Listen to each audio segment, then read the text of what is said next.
Par la grâce de Dieu, je suis ce que je suis. 1 Corinthiens 15, 10. Nous nous enorgueillissons, cependant toutes ces choses passeront bientôt. Les talents et les dons passeront dans peu de temps. Nous ne sommes rien devant Dieu. Nous lisons dans la Bible que le Dieu saint appelle notre justice des vêtements souillés. Telle est notre condition devant Dieu. Après notre conversion, nous devenons un trésor particulier. Mais nous avons besoin d'humilité pour comprendre notre vocation céleste. Paul dit dans 1 Corinthiens 15, 10, « La grâce de Dieu qui est avec moi. » Il était un homme de Dieu que le Seigneur utilisa puissamment. En jugé par sa famille, sa connaissance et son éducation, il était un homme du monde très qualifié. Plus tard, il devint apôtre. Cependant, il dit, par la grâce de Dieu, je suis ce que je suis. Lorsque nous naissons de nouveau, Dieu accorde à chacun un don ou un autre, mais nous ne devrions pas nous enorgueillir. Tout ce que nous recevons de Dieu, nous le transmettons aux gens autour de nous et nous le faisons à cause de sa grâce.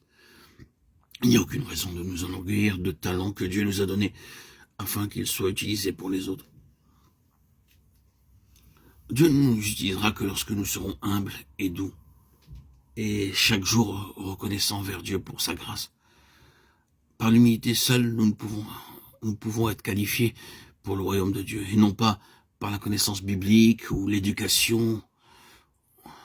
S'il vous plaît, regardez Matthieu 5,5. Heureux les débonnaires, car ils hériteront la terre. Tout croyant peut obtenir cet héritage. Grâce à Dieu, notre héritage ne dépend pas de notre éducation ou d'une chose semblable. Ma puissance s'accomplit dans la faiblesse. 2 Corinthiens 12, 9. Après ma conversion, je priais pendant 2 ans, demandant à Dieu de me montrer le secret de sa puissance, afin que ma vie soit triomphante et féconde. Après 2 années de prière, le Seigneur me rencontra une nuit et me dit, « Dis-moi, Baksing, comment tes péchés ont-ils été pardonnés ?» Je répondis, « Seigneur, j'ai cru que j'étais le plus grand des pécheurs. J'ai cru que tu avais versé ton sang pour mes péchés, et tu me pardonnas. » Le Seigneur me dit, « Dis-moi maintenant, crois-tu que tu es la personne la plus faible et que tu n'as pas de puissance ?» Aussitôt, tous mes doutes disparurent et je compris ma faiblesse et mon incapacité sans le Seigneur. Il est si fidèle et il connaît ma faiblesse. Et il a dit, « Ma grâce te suffit. » La grâce abondante est suffisante et pour toute personne. Peu importe ce que nous sommes dans ses mains, nous pouvons devenir de merveilleux instruments si nous demeurons humbles et doux. Je peux dire que je suis faible et incapable à chaque pas, mais je crois en sa grâce. Seule une telle foi nous qualifiera pour son royaume.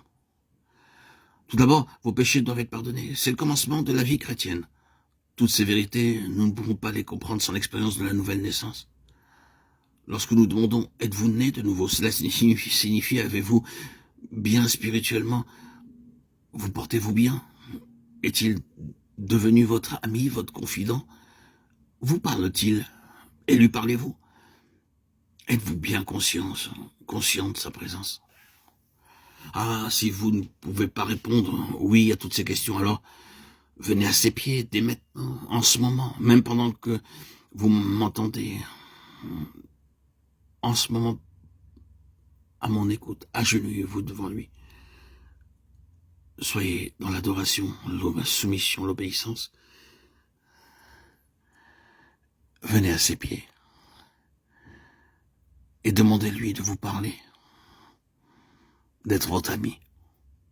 Il viendra assurément et pardonnera vos péchés.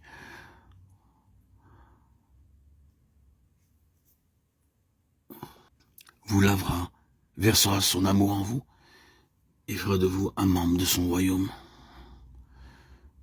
Mais vous devez tout d'abord lui demander d'entrer dans votre cœur. Faites-le. Faites-le dès maintenant.